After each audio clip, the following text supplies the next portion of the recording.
और नया अध्यादेश या अध्यादेश में संशोधन हम नहीं चाहते। हम एक सही कानून चाहते हैं जो 2013 से भी आगे होगा, ग्राम सभा को पूरा अधिकार देगा और सरकारी परियोजना हो या निजी, ग्राम सभा की सहमति के बिना और शहर में बस्ती सभा की सहमति के बिना कोई योजना आगे नहीं बढ़नी चाहिए, तभी सही जनतंत्र होगा। एक और क्वेश्चन लेंगे आप। जी जी मैं थोड़ा बैठे रखा है मारा ऐसा भाई गंजा करने का नहीं है प्लाट दी हो सटा रोड में गंजा करने का सब मास्क से बना कर उससे मच्छी से जो अंदर पानी में पड़ी हुई वही है। वो आगे की बात है। जो कानून बना था 2013 को, तो अभी अरुणा राय जी ने जो बताया, आप में उसमें बदलाव चाहते थे तो संसद में क्यों नहीं लेकर गए? जनतंत्र है ना, संसद में रखना था कि इसमें ये बदलाव लाना, इसलिए अध्यादेश निकालना क्यों नहीं किया? इसका मतलब ये अंग्रेज के हुक्मशाही और आप में क्या फर्क है? अपने मर्जी से देखिए एक अन्ना जी, क्योंकि उसी को पूरा करना नहीं, ये है कि उस 2013 के कानून में कुछ अधिकार राज्य को दिए गए हैं, क्योंकि भूमि ये राज्य की सूची में आती है संविधान के। अरे गरीब को रोजगार मिलेगा यहाँ तक ठीक है, लेकिन ये गरीब की क्या हालत है, इसको क्यों नहीं सोचते? ये जो आदिवासी है, भूमिहीन है, अब आदिवासी है, गरीब है, उसके बारे में सोचो ना।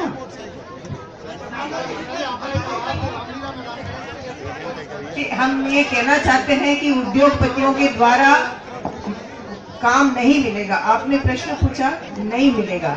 हमारे युवाओं को मजदूरी नहीं मिलेगी, नौकरियां नहीं मिलेगा। इसलिए क्योंकि इतने लाख लोग हैं राजस्थान में, इतना आश्वासन हुआ जब हम वापस सरकार के गए तो कहते हैं जमीन दो, उद्योग चलाएंगे, तो उस उद्योग में हम 2000 मजदूरी मांगते हैं, नौकरी मांगते हैं, तो 20 लोगों को लगाएंगे। ये कोई सवाल का जवाब थोड़ी ना है। देखिए, कंट्रोलर एंड ऑडिटर जनरल की रिपोर्ट है स्पेशल इकोनॉमिक जोन्स पर, वो बताती है कि रोजगार बढ़ा नहीं है जैसा आश्वासन दिया गया था, लेकिन रोजगार कम हुआ है। लोग सब यहाँ जो बैठे हैं वो सभी बेरोजगार मत समझिए, उनके हाथ में जो रोजगार के संसाधन है वो छीन कर उन्हें बेरोजगारी थोपी जा रही है। और उद्योग में खेती भी शामिल है कि नहीं? जो औरत घर में पकाती है वो भी उद्योगशील उद्यमशील है। तो ये नहीं है कि कोई बैठे और ये काम मैंने अध्यादेश जो है, देखिए 2013 में कानून बना कांग्रेस सरकार के टाइम पर, नहीं वो कानून बना उस टाइम पर ये उसमें शामिल थे ना, वो सत्ता में थे, ये विरोधक में थे, उस टाइम आपको मानना था वो कानून, और सत्ता में आने के बाद आपने ऑर्डिनेंस निकालना शुरू कर दिया। देखिए ऐसा है, कानून पहला जो कानून बना, एक तो कोई भी कानून बनता है तो मालिक जनता है ना, कानून बने तो समय ड्राफ्ट उनको पूछकर बनाना चाहिए। ये है लोकतंत्र, ये है जनतंत्र। एक सेकेंड आप ये ऑर्डिनेंस क्या होता है, उनकी राय लेना जरूरत है, फिर कानून बनाओ। ऑर्डिनेंस इमरजेंसी में होता है। आप अपने पार्लियामेंट या अपने असेंबली में बात नहीं कर सकते, इतना खतरा है तो ऑर्डिनेंस होता है। ऐसे क्या खतरा था कि जो पार्लियामेंट ने पास किया कानून को, जिस सेलेक्ट कमेटी में आज जो सत्ताधारी हैं उनकी अध्यक्षता में बनी है कानून, उनको इतना क्या जल्दबाजी थी कि वो ऑर्डिनेंस लाए? क्यों पार्लियामेंट में वापस उसको चर्चा करने में किसने रोका? और हर बात में ऑर्डिनेंस क्यों? ये तो एक गवर्नेंस का भी इश्यू है कि ऑर्डिनेंस क्यों। तो ये सब बातें जो इसके पीछे आती है, आज तो हम लोग ये महत्वपूर्ण मुद्दा है कि जल जंगल जमीन, ये किसान मालिक है, मालिक की जमीन आप बिना पूछे कैसे छीनते? लेकिन एक है कि सरकार की नीयत साफ नहीं इसमें।